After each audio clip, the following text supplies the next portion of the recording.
শেষ পর্যন্ত কিনা একটা পেন। উফ, সত্যি জিজু তুমি পারো বটে। এতগুলো লোক উপহার পাঠিয়েছে, কিন্তু তোমার মতো ভিখিরি মার্কা গিফট আর অন্য কেউ দেয়নি। নিজের স্ত্রীকে ভালোবেসে একটা উপহার দিলে যে এতগুলো কথা শুনতে হতে পারে সেটা ঠিক ভাবতে পারেনি নীল। আদ্রিতা সেন সম্প্রতি একটি বিদেশি কোম্পানির সাথে ডিল ক্র্যাক করেছে। সেই সূত্রেই বাড়িতে আজ উপহারের বন্যা বইছে। এমন সময় একটা বড় বাক্স হাতে এগিয়ে এলো বাড়ির একজন কাজের লোক। দিদিমণি, এই উপহারটা বিজন দাদাবাবু পাঠিয়েছেন। বিজনের নামটা শুনেই আদ্রিতার যেমন মুখে হাসি ফুটে উঠল, তেমনি নীলের চোখে ফুটে উঠল রাগ। আদ্রিতার ইনভেস্টর কাম ফ্রেন্ড বিজনকে দু চোখে দেখতে পারে না নীল। আদ্রিতা খুশি মনে বাক্সটা খুলতেই দেখতে পেল একটা লাল পার্টি গাউন, সঙ্গে একটা ছোট্ট চিরকুট। কনগ্র্যাচুলেশনস আদ্রিতা, আজ সন্ধ্যায় এটা পরেই তুমি ডিল সাইন করবে, তারপর আমার সাথে ডিনারে যাবে। এই সব কিছুই বিজন করছে শুধুমাত্র তোমার সুযোগ নেওয়ার জন্য। ও ভালো লোক নয়। নিজের পকেট গড়ের মাঠ, এদিকে অন্যের গিফট দেখে হিংসেতে জ্বলে যাচ্ছে। ঠিক আছে, আমি তোমাকে একটা সুযোগ দিচ্ছি। এই ড্রেসটার দাম 50,000 টাকা। আজ সন্ধ্যে 7টার আগে এমন একটা ড্রেস কিনে দাও, আমি তোমার ড্রেস পরে ডিল সাইন করব। বিজনের সঙ্গে ডিনারেও যাব না। পারবে? পারবো। শুধু দোহাই তোমাকে, ওই বিজনের সঙ্গে ডিনারে যেও না। কথাটা যেন মনে থাকে। এটি সেন পরিবার, শহরের অন্যতম ধনী একান্নবর্তী পরিবার। তবে এই পরিবারকে সুখী পরিবারের অপবাদ পরম নিন্দুকেও দেবে না। পাহাড় প্রমাণ চিন্তা নিয়ে না খেয়েই নিজের ভাঙা স্কুটারে চড়ে রাস্তায় বেরিয়ে পড়ল নীল। এখন 12টা বাজে, হাতে বেশি সময় নেই। খুঁজতে খুঁজতে হঠাৎ একটা সাইনবোর্ডের দিকে চোখ যায় নীলের। সেখানে লেখা আছে, রক্তদান জীবনদান। এখানে উপযুক্ত মূল্যে রক্ত ক্রয় করা হয়। নীল জানত পয়সার একটা জোগাড় হয়ে গেছে। নীলের ব্লাড গ্রুপ বেশ বিরল, ও নেগেটিভ। বাজারে এর চাহিদা প্রবল। নিজের রক্ত বিক্রি করে ওর ভালোবাসার জন্য উপহার কিনবে নীল। নিজের প্রেমকে প্রমাণ করতে চায় সে। এদিকে সাইনবোর্ডের ঠিকানায় পৌঁছতেই ডাক্তাররা লুফে নিল তাকে। ডাক্তারদের জোর জবরদস্তি করে পুরো 2 বোতল রক্ত দেওয়ার পর নীল পেয়ে গেল 30,000 টাকা। নীল ভেবেছিল 3 বোতল রক্ত দিয়ে পুরো টাকাটাই জোগাড় করে ফেলবে সে, কিন্তু ডাক্তারবাবু রাজি হলেন না। 30,000 টাকা নিয়েই নীল বেরিয়ে এলো হসপিটাল থেকে। মাথাটা খুব ঘুরছিল, পায়েও বিশেষ জোর পাচ্ছিল না সে। কিন্তু হাত ঘড়ির দিকে চোখ যেতেই নীল চমকে উঠল। এখন দুপুর 2টো, হাতে মাত্র কয়েক ঘন্টা। নীলের চাই আরও 20,000 টাকা। হঠাৎ নীলের চোখের সামনে অন্ধকার নেমে এলো। সোজা গিয়ে সামনে থেকে এগিয়ে আসা একটা ফুড ট্রাকে ধাক্কা মারল সে। তারপর আর কিছু মনে নেই। কি সব উটকো লোক এসে পড়ে।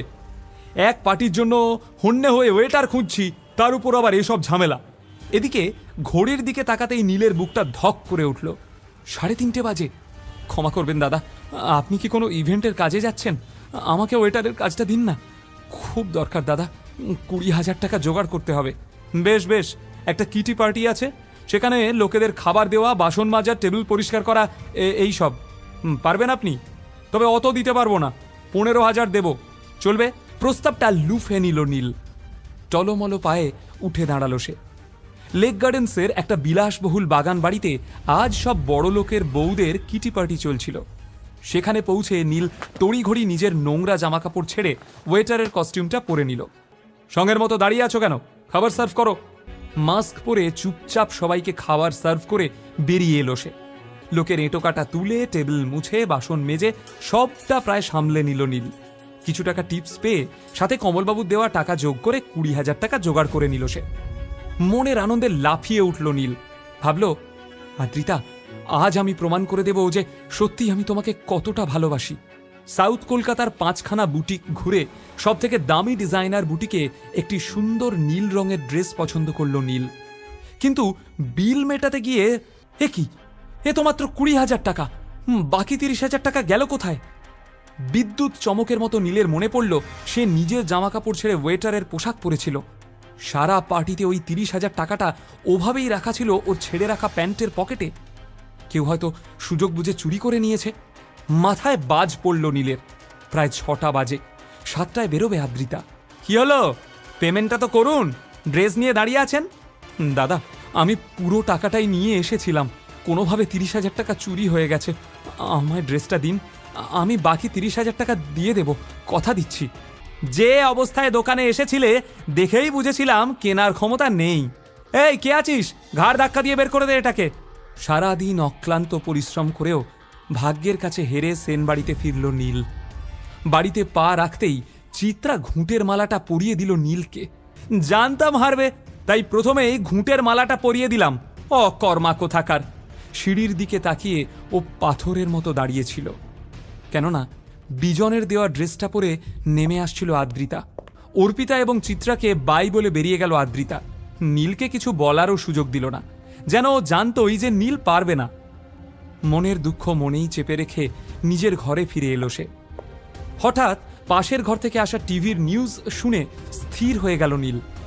দেশের অন্যতম এবং পূর্ব ভারতের বৃহত্তম নির্মাণ সংস্থা রয় চৌধুরী কনস্ট্রাকশন লিমিটেডের ভবিষ্যৎ এবার বড়সড় প্রশ্নচিহ্নের মুখে। বিপুল লোকসানে চলা সংস্থাটি যে কোনো দিন দেউলিয়া হয়ে যেতে পারে। হঠাৎ খুব ব্যস্তভাবে নিজের সস্তার ফোনটা উঠিয়ে নিল নীল, আর দেখল 40টা মিস কল আর 10টা টেক্সট মেসেজ। এমন সময় ফোন আবার বেজে উঠল। নীল ফোনটা রিসিভ করতেই ওপার থেকে এক বৃদ্ধের কণ্ঠস্বর ভেসে এলো। হ্যালো নীল। বলুন মিস্টার শশাঙ্ক রায়চৌধুরী। কেমন আছিস দাদু ভাই? তোকে বড় মিস করি। এতগুলো বছর লেগে গেল আমায় মিস করতে? জানি বাবা, তুই রেগে আছিস। যে অন্যায় আমরা তোর সাথে করেছি তাতে তোর রাগ হওয়াটাই স্বাভাবিক, কিন্তু বিশ্বাস কর, এতগুলো বছরে একটা দিনও তোর কথা না ভেবে আমি কাটাতে পারিনি। খবরে শুনলাম রয় চৌধুরী গ্রুপ অফ ইন্ডাস্ট্রিজ ডুবতে চলেছে, তাই আমায় মনে পড়ল। তো তোর কি ধারণা আমি এতদিন পরে বিজনেস ম্যাটার ডিসকাস করতে তোকে ফোন করেছি? না রে পাগল, আমি তো শুধু তোর গলাটা একবার শুনবো বলে। গলা শুনে নিয়েছেন?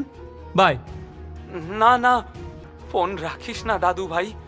আমি জানি আমাদের পাপের ক্ষমা নেই, কিন্তু আমার দাদু ভাই তো অনেক বড় মনের মানুষ। আমি জানি আমি আপনাদের মতো ছোট মনের মানুষ নই। আমি আপনাদের ক্ষমা করে দিয়েছি। আপনারাও ভালো থাকুন আর আমাকেও শান্তিতে থাকতে দিন। কিন্তু দাদু ভাই, আমি যে একেবারে ভালো নেই। কেন, কি হয়েছে? পোড় খাওয়া শশাঙ্ক হাড়ে হাড়ে জানেন যে গরু দুধ দেয় তার লাথিটাও হাসি মুখে হজম করে নিতে হয়। এতক্ষণ ধরে সেটাই করছিলেন তিনি, কারণ নীলের কাছেই আছে রয় চৌধুরী গ্রুপ অফ ইন্ডাস্ট্রিজকে বাঁচানোর জীবন কাঠি। তাই কথায় যথাসম্ভব যন্ত্রণা এনে বললেন শশাঙ্কবাবু, বয়স হয়েছে আমার, শরীরের কলকবজাগুলো এবার আস্তে আস্তে জবাব দিচ্ছে। কখন আছি কখন নেই ভীষণ দেখতে ইচ্ছা করে তোকে। আয় না একবার চোখের দেখাটুকু দেখে নিতে দে। নীল জানে এই হঠাৎ উপচে পড়া স্নেহের কারণ শুধুই ভালোবাসা নয়, কিন্তু উদ্দেশ্যটা কি সামনাসামনি না বসে সেটা বোঝা সম্ভব না। তাই না চাইতেও শশাঙ্কবাবুর সাথে দেখা করতে রাজি হয়ে গেল নীল। ঠিক আছে, কিন্তু এটাই শেষবার। তবে আমি বাড়িতে আসছি না, অফিসেই আপনার সঙ্গে দেখা করে নেব। বাই। আর কোনো কথা না বলেই ফোন কেটে দিল সে। নীল বোকা নয়, ও জানে রয়চৌধুরী গ্রুপ অফ ইন্ডাস্ট্রিজ ডুবতে বসার খবর মার্কেটে রটে যাওয়ার পরেই হঠাৎ শশাঙ্ক রায়চৌধুরী ওকে মিস করা শুরু করেছেন। এর মানে আর যাই হোক, স্নেহ ভালোবাসা হতে পারে না, কিন্তু স্বার্থটা কি? তখনই নিজের ল্যাপটপ বের করে ইন্টারনেটে রয়চৌধুরী গ্রুপ অফ ইন্ডাস্ট্রিজ সম্পর্কে যাবতীয় তথ্য সার্চ করে নিল নীল। কোম্পানির একটা গোপন তথ্য হাতে পেয়ে আনন্দে লাফিয়ে উঠল সে। এতদিনে তোদের বাগে পেয়েছি, দেখ কি করি এবার। কিন্তু প্রশ্ন হলো, সত্যি কি রয়চৌধুরী গ্রুপ অফ ইন্ডাস্ট্রিজ ডুবতে চলেছে? এতগুলো বছর পরে হঠাৎ শশাঙ্ক রায়চৌধুরী এত মরিয়া হয়ে নীলের খোঁজ শুরু করলো কেন? নীলকে তার এত কিসের প্রয়োজন? কি এমন আছে নীলের কাছে যা দিয়ে রায়চৌধুরীর কপাল আবার খুলে যেতে পারে? আদ্রিতার ভালোবাসা কবে পাবে নীল? কবেই বা ও হয়ে উঠবে এই দুনিয়ার বস? নিচের ইনস্টল বাটনে ক্লিক করুন এবং পকেট এফএম ডাউনলোড করুন।